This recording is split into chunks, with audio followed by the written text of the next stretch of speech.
Prions. Notre Père, nous te remercions pour cette occasion que tu nous donnes maintenant de venir contempler ton cher Fils, le Sauveur, le Christ, notre Seigneur. Donne-nous de le contempler et de vouloir le glorifier, de le louer, de te louer pour tout ce qu'il est pour nous. Ouvre donc nos yeux et parle-nous par la puissance de ton esprit, par cette parole, et transforme-nous pour que nous puissions te suivre à tout jamais. Amen. Nous allons lire Luc chapitre 2, l'évangile selon Luc, deuxième chapitre, c'est la page 1139. 1139, Luc chapitre 2, les versets 1 à 20. Et on va se concentrer surtout sur les versets 8 à 20, avec l'histoire des bergers. Donc Luc chapitre 2, verset 1. En ces jours-là parut un décret de César Auguste en vue du recensement de toute la terre. Ce premier recensement eut lieu pendant que Quirinius était gouverneur de Syrie. Tous allaient se faire recenser, chacun dans sa propre ville. Joseph aussi monta de la Galilée, de la ville de Nazareth, pour se rendre en Judée, dans la ville de David, appelée Bethléem, parce qu'il était de la maison et de la famille de David, afin de se faire inscrire avec Marie, sa fiancée, qui était enceinte. Pendant qu'ils étaient là, le temps où Marie devait accoucher arriva, et elle enfanta son fils premier-né. Elle l'emmaillota et le coucha dans une crèche, parce qu'il n'y avait pas de place pour eux dans l'hôtellerie. Il y avait dans cette même contrée des bergers qui passaient dans les champs les veilles de la nuit pour garder leurs troupeaux. Un ange du Seigneur leur apparut, et la gloire du Seigneur resplendit autour d'eux. Ils furent saisis d'une grande crainte. Mais l'ange leur dit : « Soyez sans crainte, car je vous annonce la bonne nouvelle d'une grande joie qui sera pour tout le peuple. Aujourd'hui, dans la ville de David, il vous est né un sauveur qui est le Christ, le Seigneur. Et ceci sera pour vous un signe. Vous trouverez un nouveau-né, emmailloté et couché dans une crèche. » Et soudain, il se joignit à l'ange une multitude de l'armée céleste qui louait Dieu et disait gloire à Dieu dans les lieux très hauts et paix sur la terre parmi les hommes qui l'agréent. Lorsque les anges se furent éloignés d'eux vers le ciel, les bergers se dirent les uns aux autres : « Allons donc jusqu'à Bethléem. Voyons ce qui est arrivé, ce que le Seigneur nous a fait connaître. » Ils y allèrent en hâte et trouvèrent Marie, Joseph et le nouveau-né dans la crèche. Après l'avoir vu, ils racontèrent ce qui leur avait été dit au sujet de ce petit enfant. Tous ceux qui les entendirent furent dans l'étonnement de ce que leur disaient les bergers.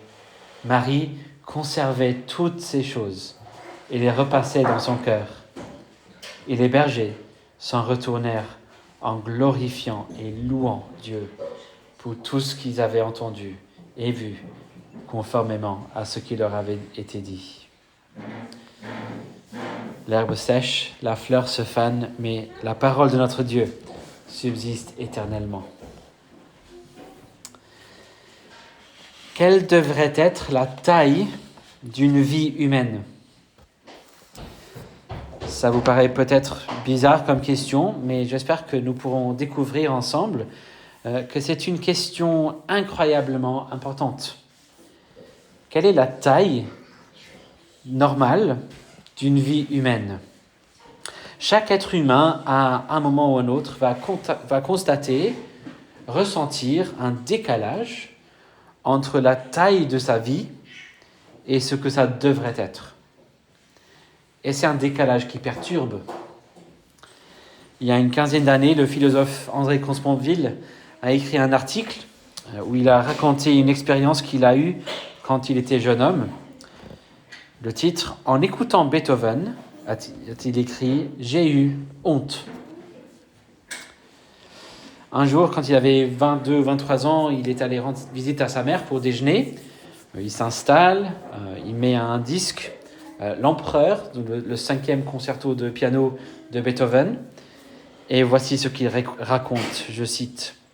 « En ce temps-là, je n'écoutais guère de musique.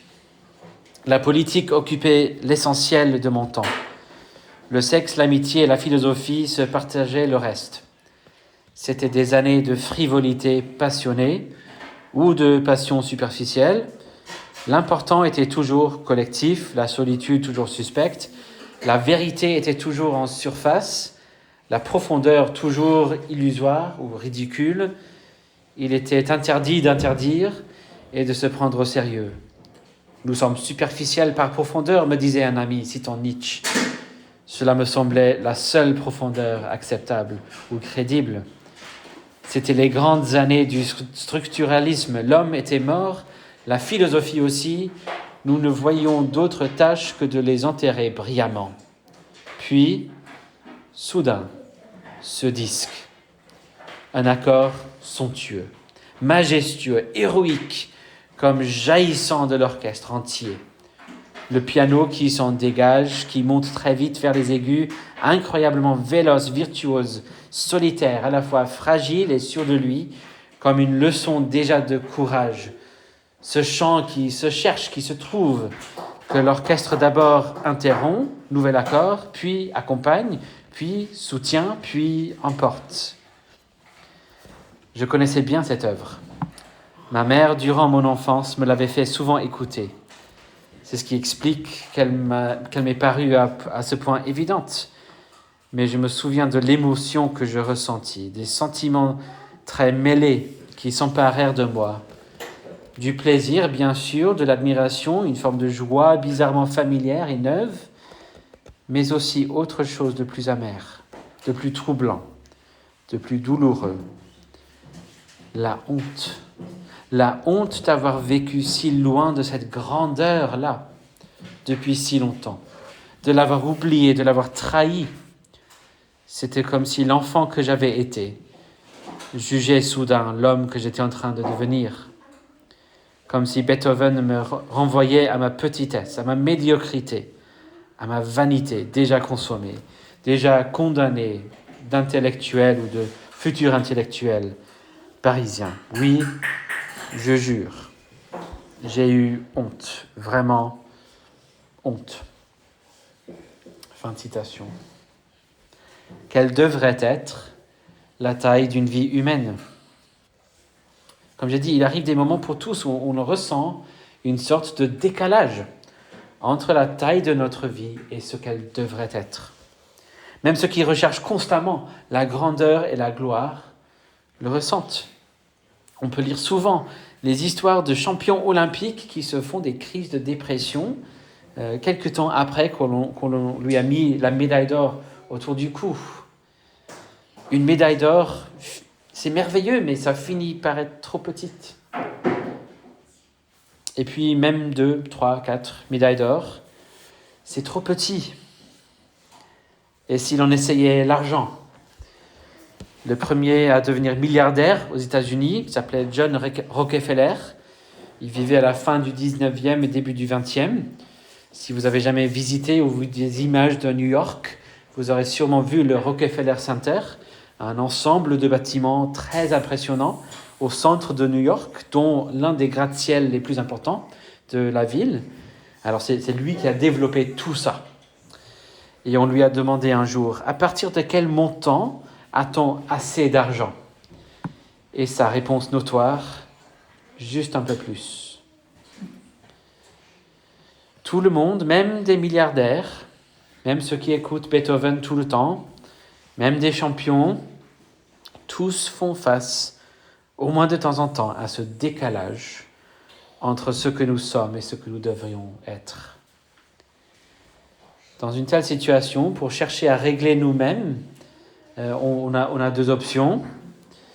Soit on continue la recherche de ce juste un peu plus, que ce soit sous forme d'argent, de victoire, de pouvoir, de sexe, de musique, de religion, d'expériences psychédéliques et ainsi de suite. Sinon, on fait ce qu'avait fait Consponville, ce dont il avait honte, on réduit sa vie. On fait des choses qui font en sorte que l'on engourdit ce sentiment de décalage. Parfois, on le refoule exprès même. Parfois, finalement, on fait les deux en même temps. On cherche une vie plus grande tout en créant et en acceptant une vie trop petite. Mais ce que l'on ressent surtout pas dans tout ça, c'est la paix. On pourrait l'appeler la paix existentielle. Ça manque. On ne trouve jamais ça quand on essaye de résoudre le problème nous-mêmes. Dans le texte que nous avons sous les yeux ce matin, nous rencontrons un groupe d'hommes dont la vie était vraiment petite. Si à l'époque du roi David, 1000 ans plus tôt, le fait d'être berger c'était une entreprise familiale normale, respectable, là, à cette époque, dans la naissance de Jésus, c'était très différent. Les bergers étaient vraiment dédaignés. Ils étaient considérés comme des gens malhonnêtes, peu scrupuleux. On voyait souvent des bergers qui guidaient leurs troupeaux dans les champs des autres pour y paître. Et donc, dans la tradition juive de l'époque, on le voit dans la Mishnah par exemple, les bergers étaient parmi ceux qui étaient disqualifiés en tant que témoins, avec les collecteurs d'impôts, les voleurs, les joueurs, etc. Le témoignage d'un berger était automatiquement irrecevable. Peut-être si cette histoire avait lieu à notre époque, plutôt qu'il y a 2000 ans, on dirait l'équivalent serait peut-être un groupe d'hommes en train de nettoyer du graffiti sur un grand mur parce qu'ils ont été condamnés à un travail d'intérêt général. C'était vraiment des gens dont les vies étaient petites. Et tout d'un coup, au milieu de la nuit, ils voient quelque chose qu'ils n'avaient jamais vu. Et c'est terrifiant. Ils voient un ange, un être qui n'est pas de cette terre. Même pas un homme important sur la terre, un roi, un empereur par exemple, mais carrément un ange du ciel. Un ange avec la gloire de Dieu qui brille autour d'eux. Ça doit être quelque chose de voir ça. Alors qu'on est en train de garder quelques moutons dans un champ, en dehors de la ville, et sans l'amour de ceux qui nous entourent, sans le respect de la société. Et le message de cet ange transforme la vie de ces bergers une fois pour toutes. Leur vie ne sera plus jamais pareille. Or, ils vont retourner aux moutons, ils vont rester bergers. Dans un sens, rien n'a changé. Et pourtant, tout a changé. Leurs vies ont été augmentées. Et surtout réorientées. La perspective qu'annonce la Bible, c'est que la taille normale d'une vie humaine, c'est effectivement toujours plus grande que ce monde. Autrement dit, ce monde est bel et bien trop petit, insuffisant pour la vie humaine. Et c'était toujours censé être ainsi. L'écrivain anglais C.S. Lewis a écrit ceci: « Si je trouve en moi un désir qu'aucune expérience dans ce monde ne peut satisfaire, l'explication la plus probable est que j'ai été fait pour un autre monde. » Quelle est cette nouvelle bouleversante qu'a annoncé cet ange donc? Non pas un parcours de développement personnel, non pas une technique de méditation, non pas une drogue ou une boisson, non pas une somme d'argent, ni un parcours vers une médaille, mais une personne. Et ironiquement, dans un sens, la plus petite de toutes les personnes. Un petit bébé. Et même pas un bébé dans un palais majestueux, mais un bébé dans une mangeoire. Un bébé vraiment descendu à leur niveau, à eux. Mais bien évidemment, c'est en même temps la plus glorieuse personne, la plus grande personne, la plus majestueuse. C'est verset 11, un sauveur. C'est le Christ, c'est-à-dire le Messie, la personne promise qui serait ointe de l'Esprit Saint pour accomplir tout ce que l'humanité devait accomplir. et pour réaliser le salut de l'humanité pécheresse. Et même plus, oui, un sauveur, oui, le Christ, et bien plus, le Seigneur. C'est lui le maître. Et bien sûr, ce mot Seigneur désignait plus qu'un maître, c'était le titre associé le plus souvent à Dieu lui-même. Le titre prononcé pour éviter de dire le nom de Dieu. Dans un sens, l'ange dit « Venez regarder Dieu dans les yeux. Venez trouver enfin la grandeur de vos vies, puisque c'est le Dieu dans l'image duquel vous avez été créés, le Dieu pour lequel vous avez été créés. » Quelle doit être la réponse à une telle nouvelle? On le voit dans 2 temps.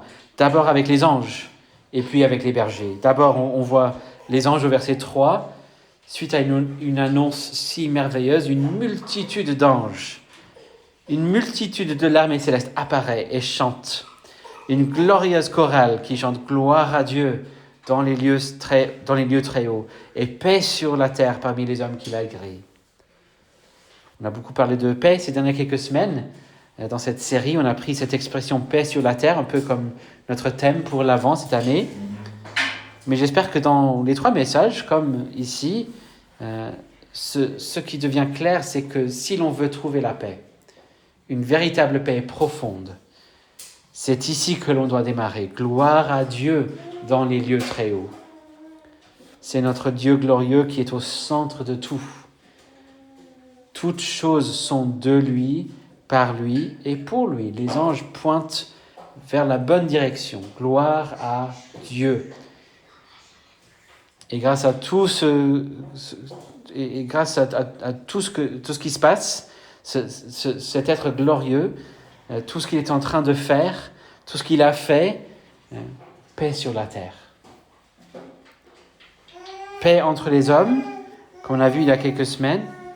Paix avec Dieu, nous les pécheurs réconciliés avec Dieu. Et la paix dans la vie, paix dans ce que nous sommes. Et cela tout à la gloire de Dieu. Et puis, on le voit avec les bergers. Verset 16, ils vont en hâte pour voir cette merveille. Et après leur visite, où ils ont pu voir et contempler ce Sauveur, ce Christ, ce Messie, ce Seigneur, verset 20, ils retournèrent en glorifiant et louant Dieu. Ils ont leur vie recentrée, réorientée vers Dieu. Ils ont vu celui qui, un jour, va se déclarer le pain de vie. Et puis il va se tenir dans le temple et crier « Si quelqu'un a soif, qu'il vienne à moi et qu'il boive. » Dans Le Fauteuil d'argent, un des romans du monde de Narnia, donc encore un peu de C.S. Lewis, nous voyons une fille appelée Jill qui se trouve dans ce monde magique de Narnia. Elle était arrivée avec son ami Eustache, mais il est tombé d'une falaise et ça va bien se passer, il va bien, mais elle ne le sait pas. Elle se trouve donc toute seule dans ce nouveau monde, sans son ami, et surtout, elle a énormément soif. Elle entend un ruisseau, elle y va, elle trouve enfin ce ruisseau, mais elle trouve aussi un lion. Si vous connaissez un peu le monde de Narnia, vous connaissez bien ce lion aussi.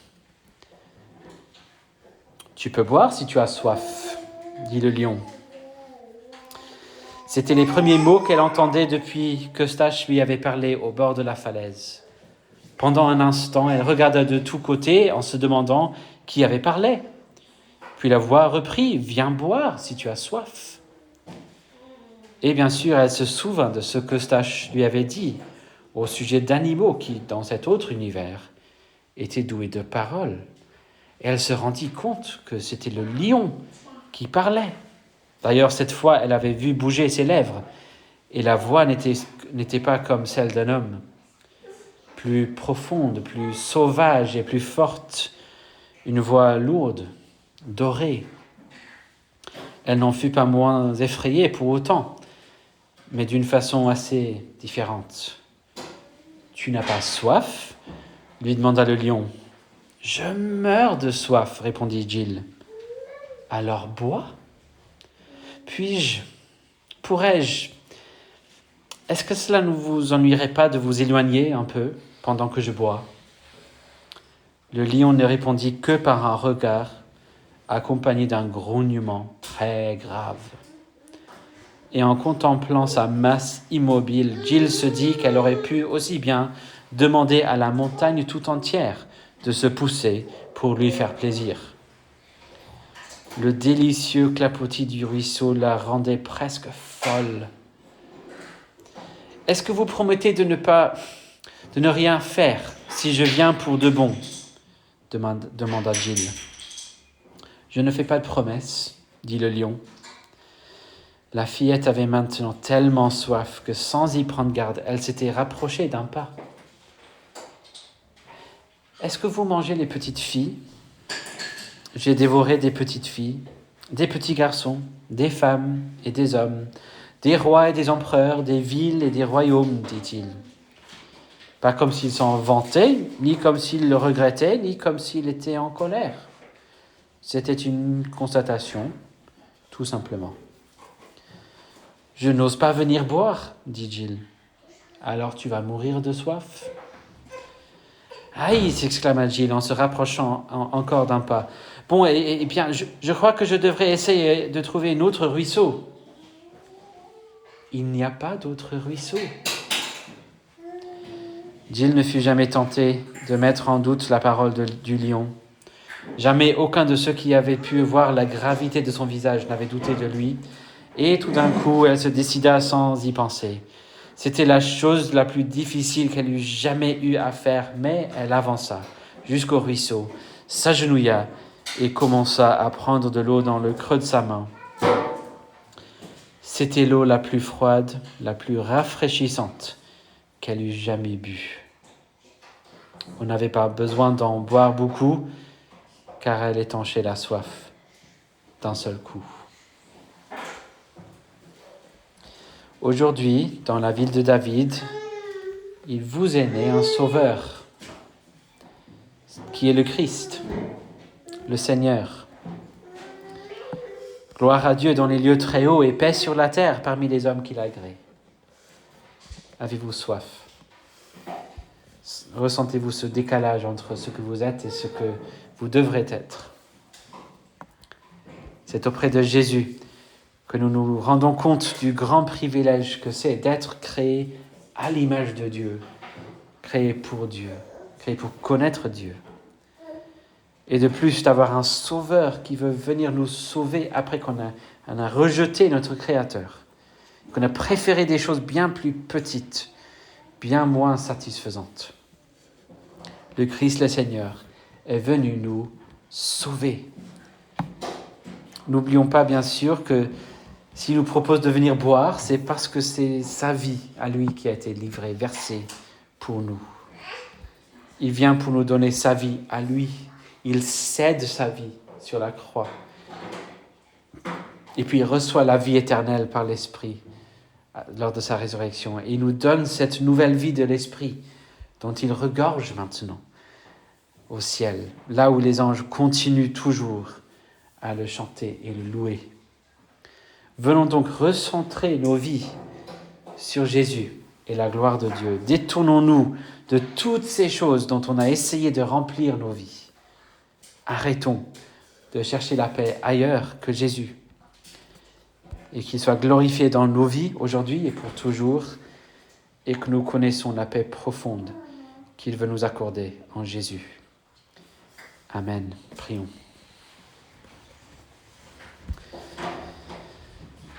Merci notre Père pour ce Sauveur, ce Christ, ce Seigneur qui est venu nous réconcilier avec toi, venu recentrer nos vies sur toi,